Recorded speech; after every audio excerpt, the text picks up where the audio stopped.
Hello, Taurus. It's OMG Tarot, and this is your next serious relationship tarot card reading. Okay, serious romantic relationship. So I'm gonna use a few decks here, but I'm gonna get started with the astrology reading cards. Let's give Okay, we'll stop here. Your first card. All right. Your next serious relationship, we're dealing with Scorpio energy.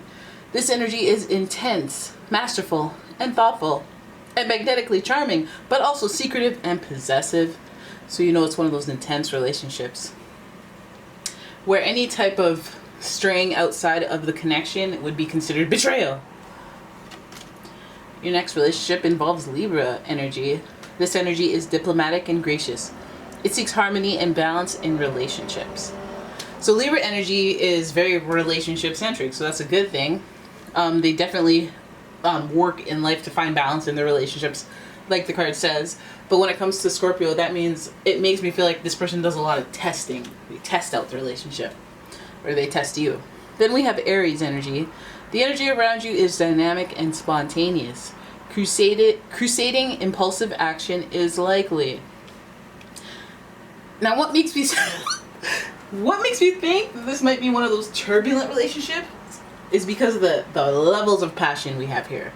We have Scorpio, who's usually very intense, and they only let you in if they trust you, and then before they trust you, they have to see you in different lights. And then we have the whole relationship-centric thing, so almost codependency.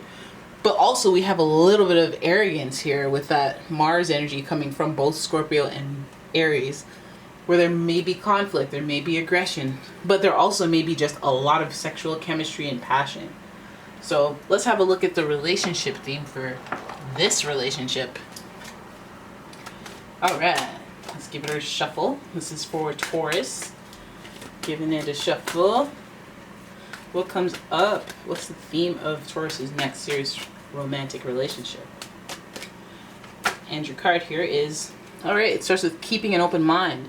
Your soulmate may differ from your usual type and expectations, which, sure, you know? Sure. Let's put that there. Why not? Keep you in frame. Keep an open mind. Your soulmate may differ from expectations. Person's intense. Okay, so this person may be longing for you. They may be more into it than you, I feel like.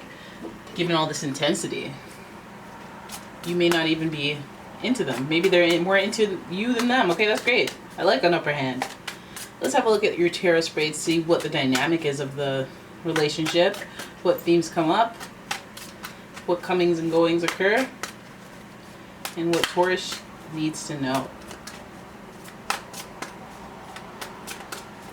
Right, clean shuffles. Okay, we have Eight of Pentacles in reverse. Ooh, some workplace romance, eh?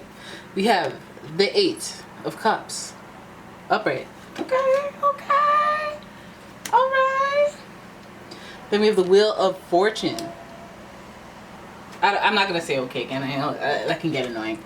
And then we have the Sun. Nice, guys. Okay, then we have the Hierophant. You know, that feels good.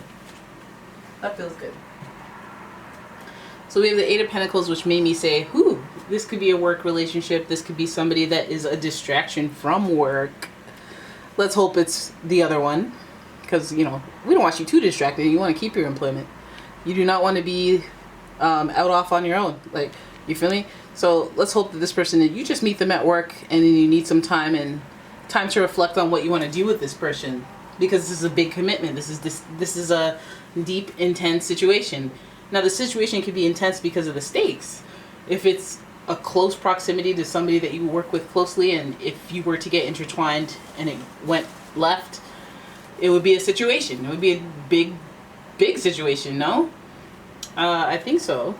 As we hover over Scorpio, and as we hover over the encouragement to keep an open mind, I feel like maybe you're the one that's a little more reluctant to join this union because of that, the stakes, right? It takes a lot of observation. It takes a lot of searching your feelings and being like, is it worth it? how do I really feel strongly enough for this person? I feel like this person has searched their feelings and they have an idea of what they want for you. But this also relates to depression, sadness, isolation. Are you isolated? Are you depressed and sad and by yourself? Perhaps keeping an open mind is the key. Perhaps it could, I mean, it could be somebody at work, but I feel like it might even be somebody that is just in, like, I guess maybe you would know it's them because you're thinking of them while you should be working. Maybe the distraction doesn't have to be that extreme, right? But either way, your emotions are caught up in it. We have the Wheel of Fortune, the tides changing. I feel like, you know, situations, circumstances happen that make you see people in a certain light. And given those situations, if had they not happened, you'd be like, ugh, disgusting. You know, when you look at them. That's so funny and true. But yeah, no, the Wheel of Fortune is all about turning of the tides. So it's either they weren't into it, now they're super into it, you weren't into it, now you're super into it, vice versa. Or you were single, they were in a relationship, now you're in a relationship, they're single. And now maybe the tide is you're both single. You know, maybe it's something where the tides change in, you know, right place, right time kind of situation with this person. Wheel of Fortune, both of you come out feeling lucky in this relationship. Again, maybe it's an awakening of somebody who didn't see the potential before, and then they're like, oh, okay. Sort of bobbing their head with the beat. They're into it. The sun here represents that ego energy that I was worried about when I saw Aries. That energy is Leo energy. As well as, you know, the Wheel of Fortune is associated with Jupiter, I should mention. That's luck, growth, and expansion. That's why I'm like, the tides are going to change. Things are going to shift so that they work themselves out. That's the Wheel of Fortune. That's what it's all about, baby. And then we have the sun, which is like, that I feel happy, carefree, you know. And that's when you feel a lot of weight lifted off of you because you feel elated, like this sun card, like this child on the horse with his flag and just the sunflowers and everything's all gravy. You can open yourself up to being able to think successfully, think lovingly, think and attract the things that you want. So that energy is important. But whatever the boost is that the Wheel of Fortune brings you, I feel like you enjoy it and it stimulates you on an ego level. It makes you feel confident.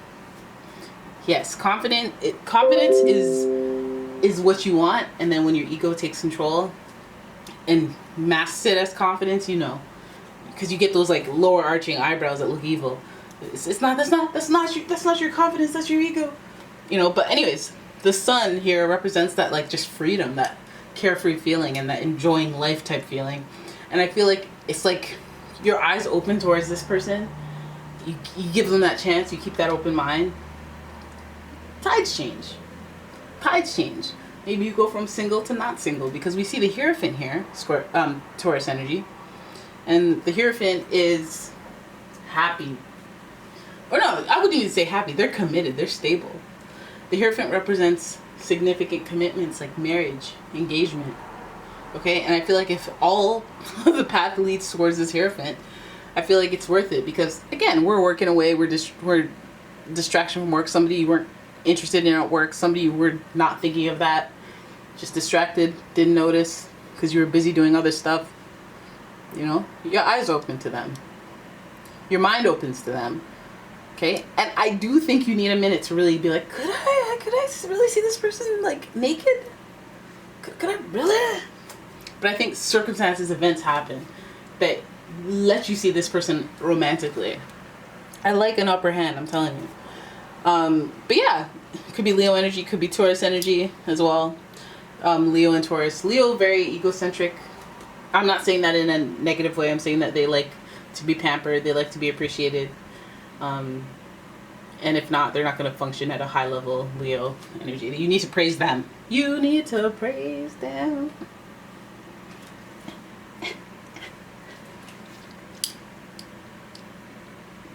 Okay. And then Taurus energy, stubborn, hungry, not trying to hear it. Creative. See how I added on that? Creative, helpful, awesome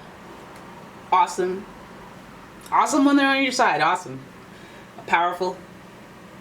Okay, I'm not going to make this a Taurus love fest because you're the Taurus and you know what it's about.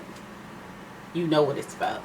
Alright, so there it is. That is your reading. I hope you guys enjoyed it. If you did, please give the video a thumbs up and subscribe to me. I'm OMG Tarot. And if you'd like a personal reading, please check out the description. If the reading resonates, please leave a comment, and I will see you in the next one. Thanks for watching. Bye.